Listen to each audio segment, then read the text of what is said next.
Vamos a ir a la fiesta de Sukkot, de tabernáculos o cabañas, también nombrada así. Ellos hacen esto, oran 3 veces al día, por la mañana, por la tarde y por la noche. No, perdón, este título no corresponde a este texto, perdón, ahí se me chispoteó. Sigue con lo que hacen, ¿no? Piden perdón a los demás, dice perdona a quienes te han hecho daño. Seguimos con Yom Kippur, ¿sí? Donan a la caridad para que puedas estar libre de pecado. O sea, ellos donan no por amor, sino para estar libres de pecado.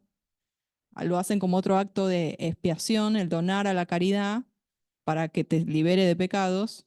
Se realiza ese ritual tashlihi para purificarte del pecado, que es echar, es un ritual de expiación en el que se arrojan migas de pan al mar o una gran masa de agua, ¿sí? A algún río, alguna laguna, se echan migas de pan.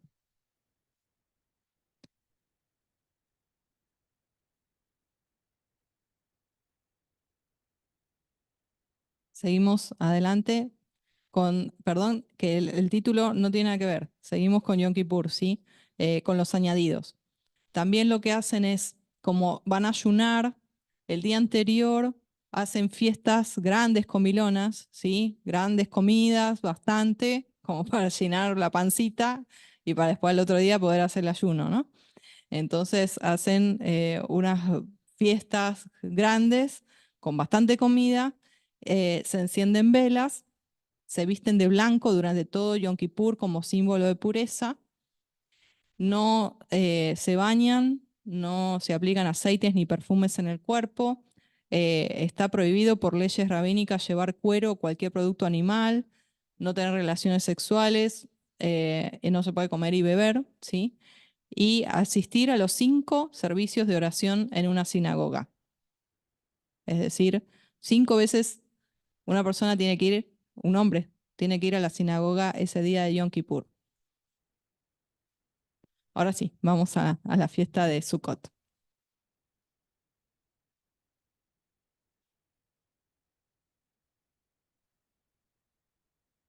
¿Alguien quiere leer? Levítico 23.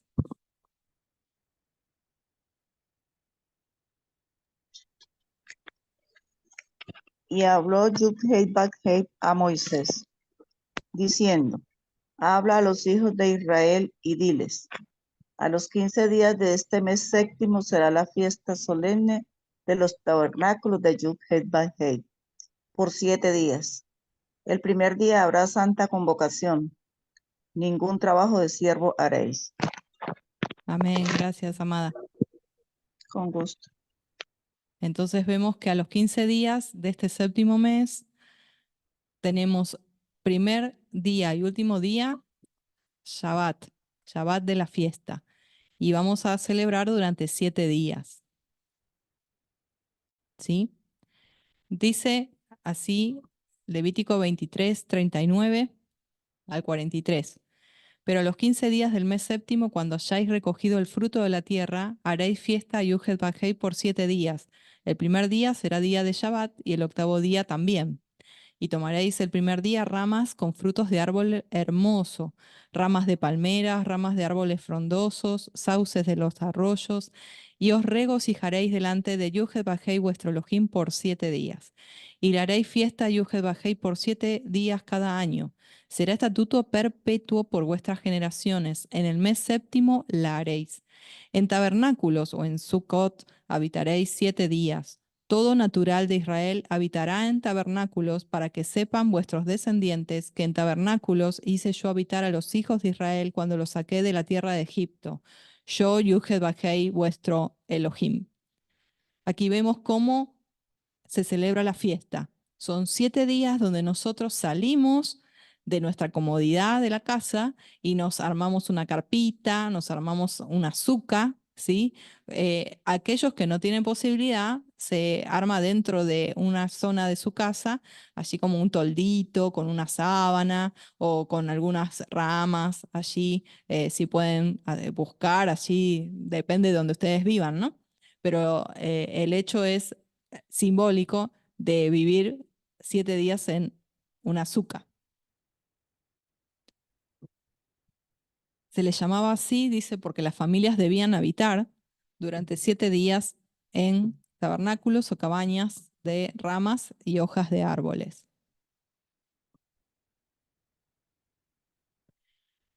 Que conmemora la travesía de los 40 años de Israel en el desierto. La celebración dura 7 días y podemos ver cómo recordamos el cuidado de Elohim durante 40 años en el desierto. Nos vamos a un lugar, a habitar en un lugar que es muy vulnerable. Entonces vemos el cuidado de Elohim, su fidelidad, su protección. También tiene que ver con justamente el hecho de construir las cabañas. Nos habla de otros simbolismos que tienen que ver también con nosotros como tabernáculo. Tiene varias simbologías que vamos a ir viendo. En Israel se puede ver que se construyen en los patios, los vemos en los balcones de las casas, los vemos en las calles. Ellos construyen en cualquier lugar donde puedan para luego vivir allí. El mandamiento de esta fiesta es regocijarse. Es una fiesta de gozo. La ordenanza es estar felices, regocijarnos. Dijimos que el primero y el octavo día es día de Shabbat, no se puede trabajar y es un tiempo de alegría. Se invita a amigos, a familia. Es un tiempo de quitar los pensamientos negativos, de estar felices, tratar de estar felices porque a veces pasa que suceden cosas en esa semana que bueno, que el enemigo siempre quiere meter allí sus cosas para que no estemos bien, pero eh, esforzarnos en regocijarnos en el Adón y gozarnos en él, porque esta fiesta representa las bodas del Cordero, las bodas del Cordero. Esa azúcar representa ese dosel, esa jupá que se usa en las bodas, ¿vieron? Eso es lo que representa ese techito, ¿sí? Nos representa el reino milenial también de Yeshua.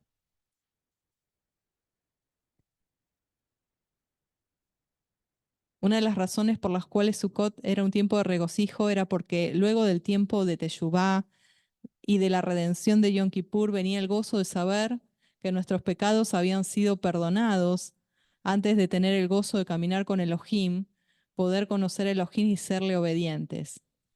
La azúcar o tienda simboliza la necesidad que tiene el hombre de depender de Elohim para su necesaria provisión de alimento, agua, techo.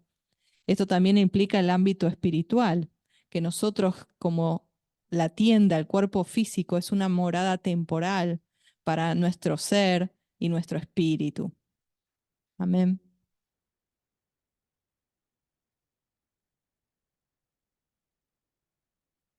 Podemos ver que en esa fiesta, ustedes anoten esta cita, vamos a ir un poquito más rápido porque tengo otras fiestas para mostrarles. Nos habla que se hacían sacrificios, se entregaban becerros, en total era 70 becerros que se entregaban. Por eso se les llama también la fiesta de las naciones, porque justamente el número 70 representan todas las naciones, ¿sí?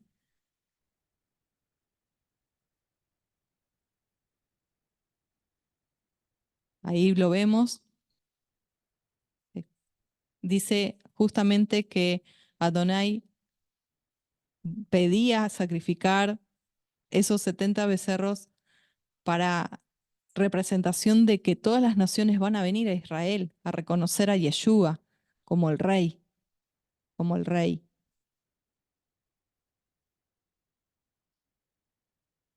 Ahora vemos que existía, luego del cautiverio de Babilonia, se añadió una ceremonia, citando Isaías 12:3, pero no tiene mucho sentido con lo que vamos a ver. Pero bueno, es como se dice, ¿no? Un texto fuera de contexto es un pretexto para hacer una herejía.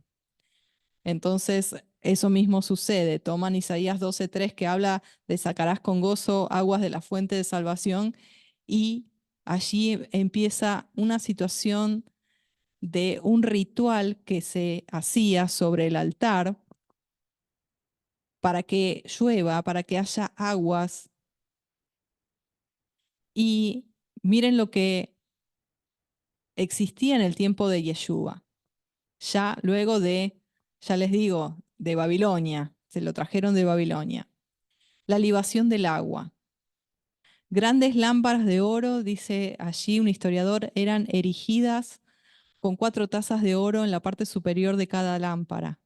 4 jóvenes sacerdotes subían a la cima llevando grandes jarras de aceite con las que se llenaban las lámparas. La gente cantaba, los hombres justos y piadosos bailaban delante de ellos mientras hacían malabarismos con antorchas encendidas. Los levitas permanecían de pie en los 15 escalones que descendían desde la corte de Israel hasta la corte de las mujeres, tocando música con liras, arpas, trompetas y muchos otros instrumentos. 2 sacerdotes se paraban en la parte superior de las escaleras a cada lado de la entrada de la puerta de la corte y hacían sonar los shofares las trompetas de plata. Todo eso se hacía para honrar el mandamiento de la libación del agua. Cuando habla de mandamiento de la libación del agua, no es un mandamiento que esté en la Biblia. Nos está hablando de un mandamiento que está en el Talmud. Es un mandamiento rabínico, ¿sí? Aquí vemos en imágenes, un poquito para que tengamos una idea, tomaban agua del estanque de Siloé y de allí se iban hasta el altar y volcaban el agua y danzaban. Era como, ¿vieron el ritual de la lluvia que así hacían los indios, que danzaban y cantaban y flagelaban? Bueno, toda una situación algo parecida, ¿no? De todo eso para que llueva, para que no haya sequía el año entrante. Al amanecer, la gente procedía con melodías, cantos, hacia la fuente de Siloé, al pie de las murallas de Jerusalén. Un cohen llevaba consigo una jarra de oro especial y la llenaba con el agua de ese manantial. Entonces la congregación ascendía de nuevo al templo, encabezada por el sacerdote que llevaba el agua. Al llegar el cohen traía la vasija hacia el altar, derramaba el agua en otra vasija de plata en una esquina del altar. Esto lo habla un Talmud, el Tratado Sukkah, capítulo 5. Esta ceremonia festiva, conocida en hebreo como Bet Ha-Shoeva, estaba conectada obviamente a las plegarias por la lluvia y era acompañada por tefilot y oraciones de alabanza, confiando que Hashem bendecirá con la lluvia a la tierra y a sus productos durante el año entrante. ¿Esto lo mandó Adonai? No. Cuando nosotros hacemos cosas que no están en las escrituras, que son inventos de hombres, que vienen de Babilonia, ¿qué hay detrás? ¿Está el Espíritu Santo? No, hay espíritus inmundos detrás de toda esta libación del agua. Es interesante que se tomaba de la fuente del Siloé.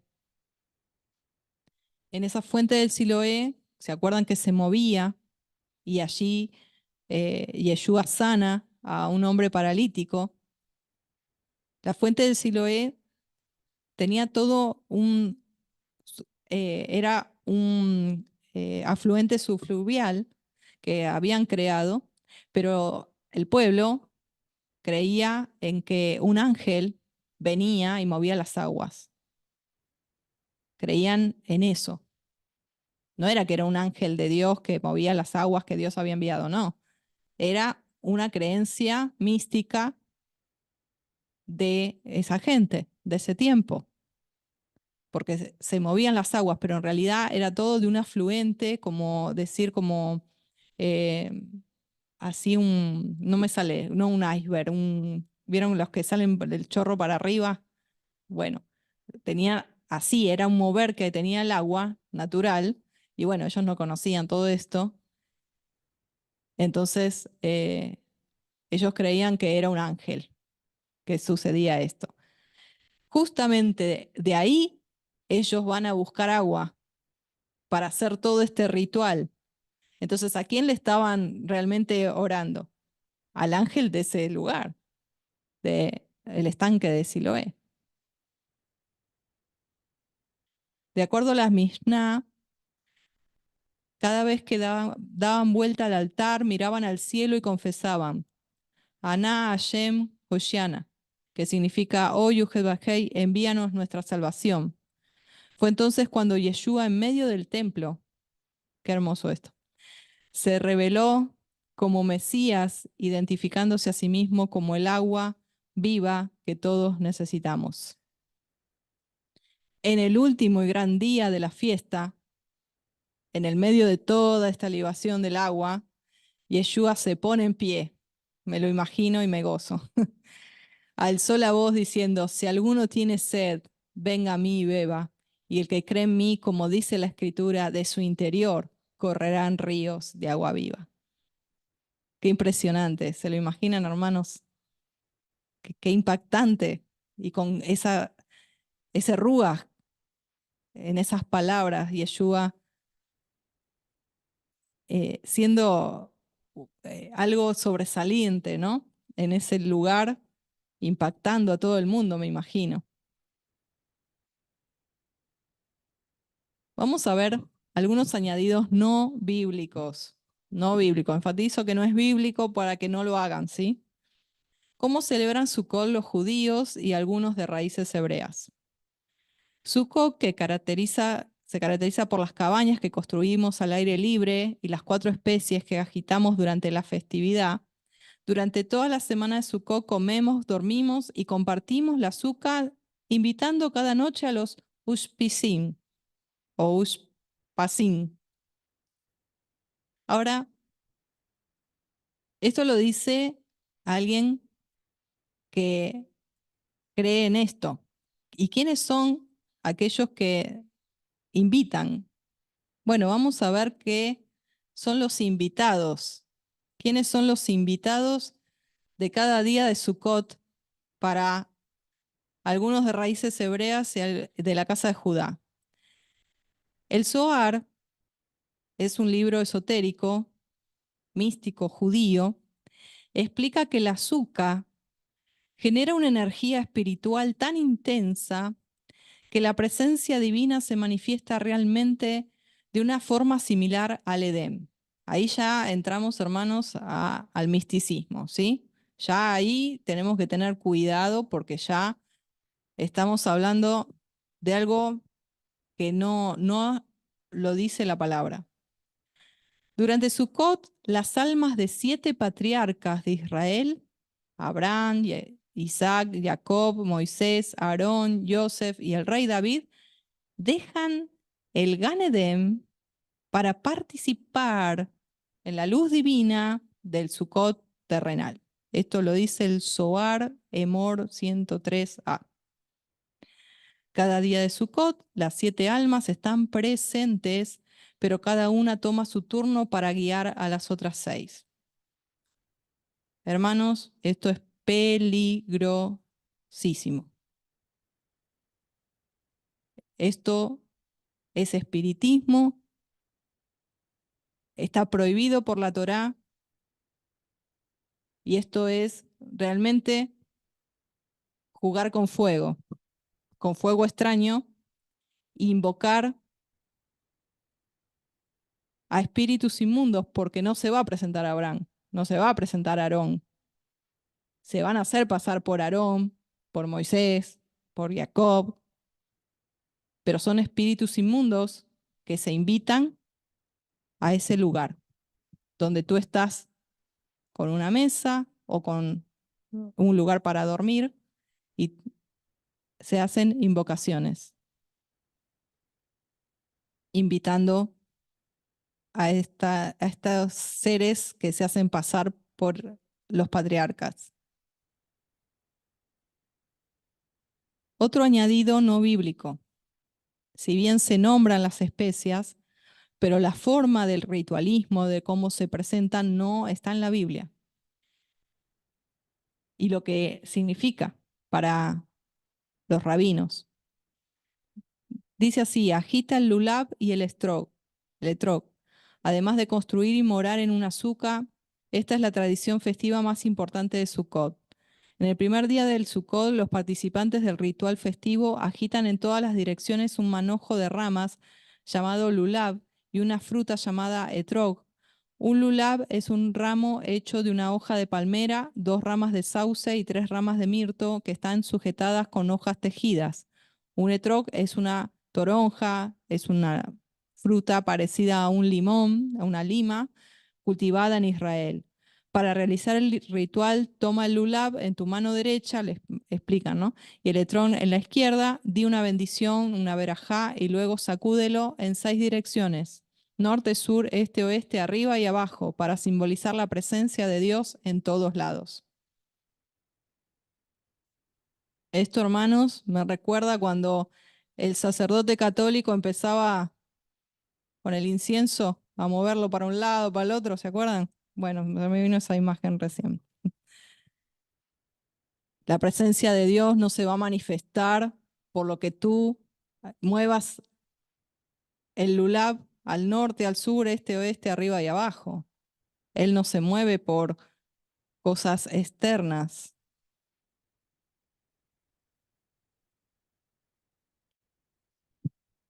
Sucot en las Escrituras. Vemos allí en Nehemías 8, 17 y 18 que se celebró Sucot. Allí vemos que toda la asamblea de los que habían regresado de la cautividad hicieron tabernáculos y habitaron en ellos. Los hijos de Israel ciertamente no habían hecho esto desde los días de Josué. Fíjense, tantos años pasaron sin celebrar las fiestas. Y hubo gran regocijo. Leyó Esdras el libro de la Torá cada día, desde el primer día hasta el último. Celebraron la fiesta 7 días y el octavo día hubo una asamblea solemne según lo establecido en la Torá. Aleluya. Esto, hermanos, se va a celebrar en el milenio.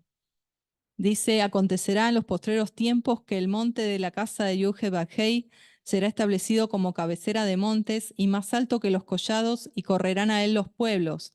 Vendrán muchas naciones y dirán: venid y subamos al monte de Adonai, a la casa del Elohim de Jacob, y nos enseñará en sus caminos y andaremos por sus veredas.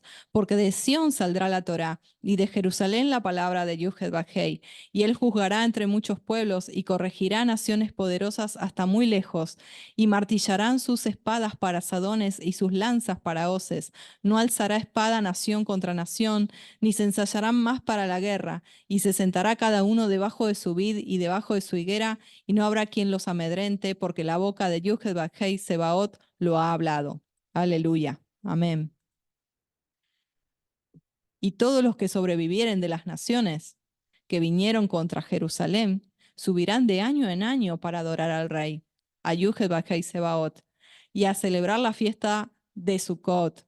Y acontecerá que los de las familias de la tierra que no subieren a Jerusalén para adorar al rey, Yuhe Sebaot, no tendrá sobre ellos lluvia.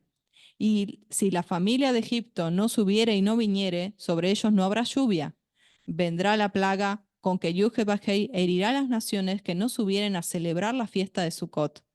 Esta será la pena del pecado de Egipto y del pecado de todas las naciones que no subieren para celebrar la fiesta de Sukkot.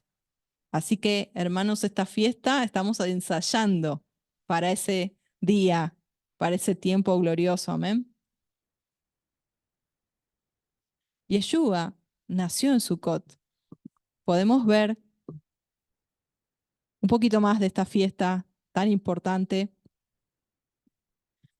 Las escrituras dicen que Yeshua se hizo carne y habitó, hizo tabernáculo entre nosotros. Esto lo vemos en Juan 1:14. Él vino a la tierra en su primera venida y habitó entre los hombres temporalmente. De acuerdo a las escrituras, Yuhe anhelaba habitar con su pueblo. Esto lo vemos en Éxodo 25:8, que dice: y harán un santuario para mí y habitaré en medio de ellos. Comenzó la construcción del tabernáculo en ese tiempo.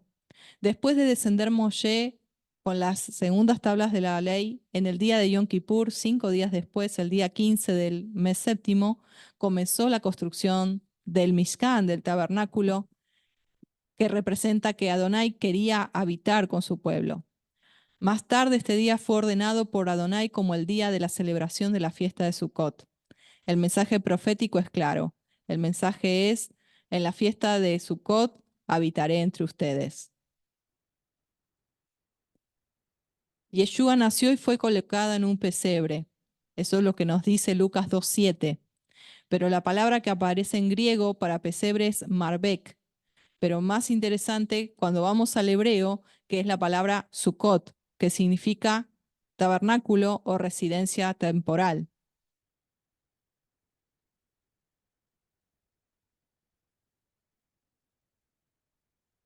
Entonces,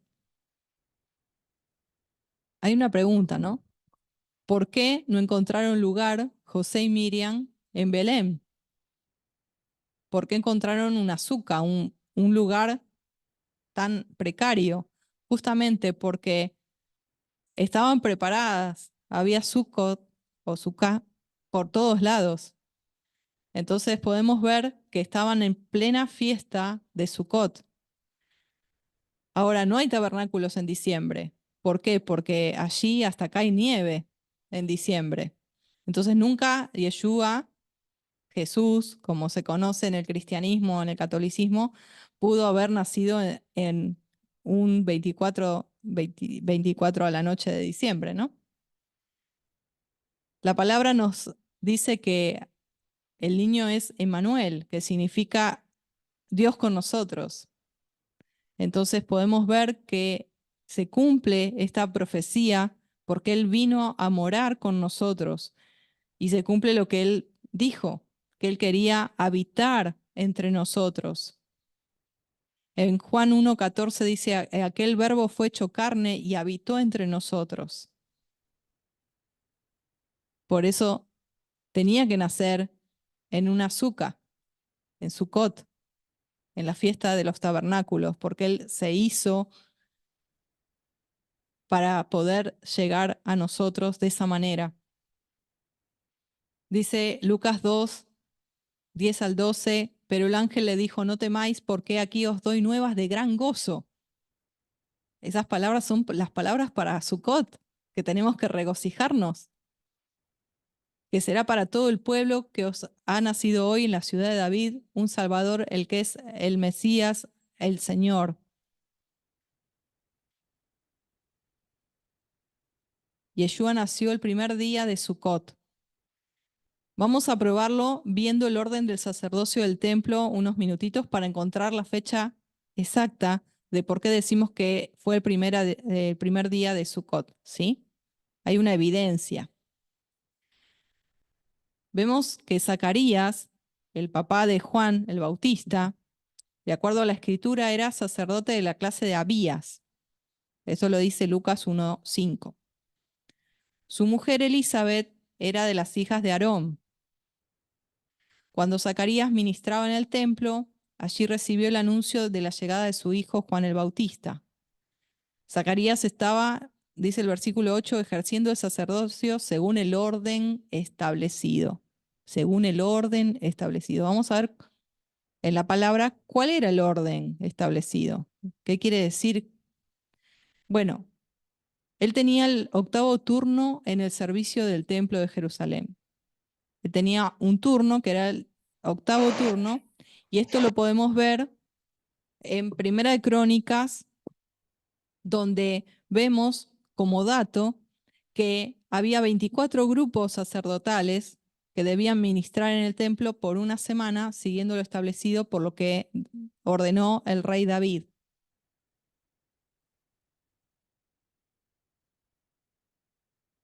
En Primera de Crónicas dice, la primera suerte tocó a Joiarib, la segunda a Jedaías, la tercera a Arim, la cuarta a Seorim, la quinta a Malquías, la sexta a Mijamim, la séptima a Cos, la octava a Abías.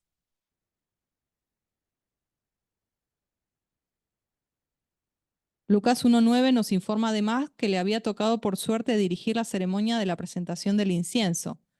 Si se hacen los cálculos de una semana por clase sacerdotal a partir de la primera semana del primer mes establecido por Adonai, encontramos que la octava semana corresponde a la fiesta de Shavuot o Pentecostés, que cae entre los meses de mayo y junio del calendario actual. Es decir, el ángel le dijo a Zacarías que tendría un hijo y él regresara a su casa al final de su servicio. De acuerdo a 2 de Crónicas 23, 1 al 8, cada turno debía empezar y terminar su servicio en Shabbat o día de reposo. También los 24 grupos de sacerdotes debían presentarse durante 3 semanas extra en el año en el templo. De acuerdo entonces a este cálculo, Zacarías debió regresar a la casa a finales de junio, por lo que se puede establecer que en el mes de julio debió ser la concepción de Juan.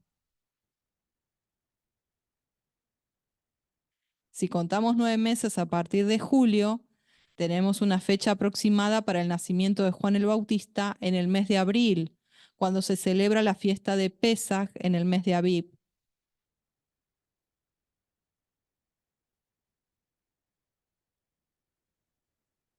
Pensar que Juan el Bautista nació en la fiesta de Pesaj de ese año tiene un gran sentido profético, ya que recordemos que en el ritual de Pesaj se abre la puerta esperando que el profeta Elías regrese. Dicen, allí ustedes lo han visto cuando enseñamos sobre Pesaj, para anunciar la llegada del Mesías. Justamente el mismo Yeshua dijo de Juan que él era Elías.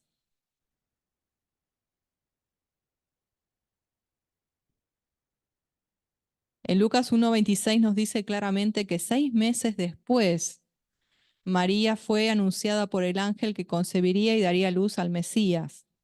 Así que si Juan nació en el mes de Abib, de Nisán, que corresponde a abril, Yeshua debió nacer 6 meses después, en el mes de octubre, que de acuerdo al cálculo en el calendario de Elohim, contando la cantidad de días de cada mes lunar, debemos restar 6 días al cálculo inicial y es así como podremos concluir que nació en septiembre, en el 7º mes del calendario de Adonai.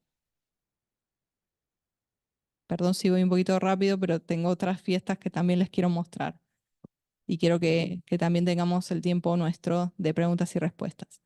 Entonces, Yeshua nació en Sukkot, el 8º día de la fiesta o Shemini Atzeret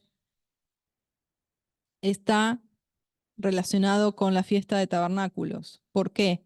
Porque los 7 días de Sukkot se relacionan con la era mesiánica, mientras que el 8º día nos habla de la eternidad. Shemini en hebreo significa 8 y se relaciona con el tiempo de la Nueva Jerusalén. Es el cierre del ciclo de toda la historia de la humanidad y comienza un nuevo ciclo.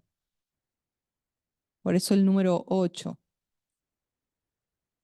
En la tradición judía, desde el tiempo antes de Yeshua, la Torá se dividió en porciones o parashot en plural.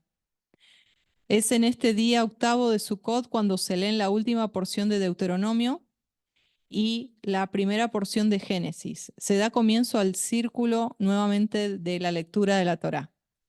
Este evento se celebra con una ceremonia llamada Simchat Torá o regocijo de la Torá, que es un añadido rabínico, ¿sí? No está en la palabra, está Shemini Atzeret en la palabra, ¿sí? Pero no Simchat Torá. Esto fue puesto cuando se armaron las parashot.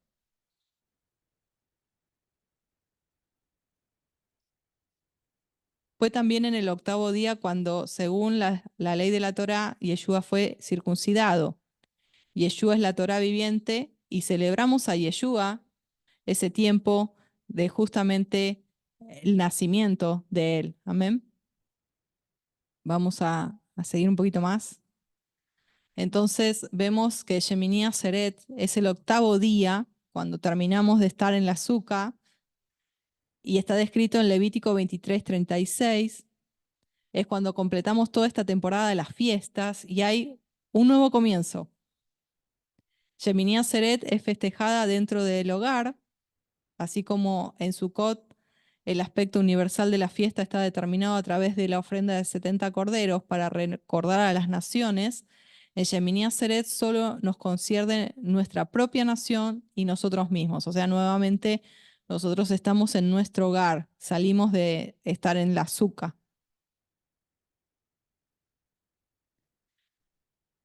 Luego vemos el añadido de una fiesta que se conmemora, como recién leíamos, por el tema de las parashá, y es Simchat Torá, que es regocijándose en la Torá, la alegría de la Torá o de la ley, y se celebró por primera vez en tiempos talmúdicos, cuando existía todavía la costumbre babilónica de completar en un año la lectura de la Torá, o sea, la parashá. La fiesta de Simchat Torá se celebra con mucha alegría, con cantos y bailes. Aquí vemos, hermanos, una celebración que no es bíblica, que tiene origen talmúdico, tiene origen por el hecho de lo que hizo Maimónides de separar en parashá, en porciones, las escrituras, y que tiene que ver con una nuevamente costumbre babilónica. Hermanos, cuando uno ve, no sé si a ustedes les pasa lo mismo, cuando yo veo esta imagen, veo netamente, perdón si soy muy abierta y por ahí choca lo que digo, pero yo veo idolatría, yo veo fetichismo, veo un ídolo levantado. Es lo que a mí esa imagen me representa. Está todo corrompido. Vamos a avanzar un poquito.